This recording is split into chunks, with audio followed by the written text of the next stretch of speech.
Hey guys, today I'm going to go over the lying reverse fly. So awesome back exercise, especially targeting the upper back region.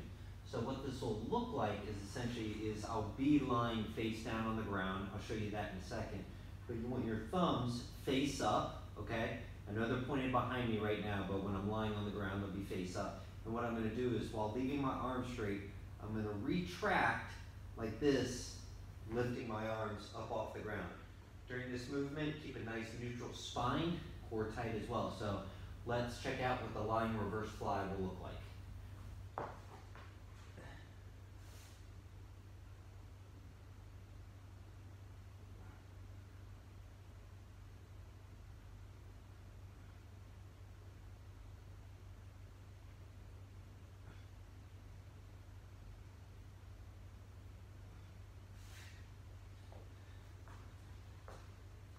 For some of you with better upper back and shoulder mobility, you may be able to raise up more. If you have even less than me, it may be a challenging movement.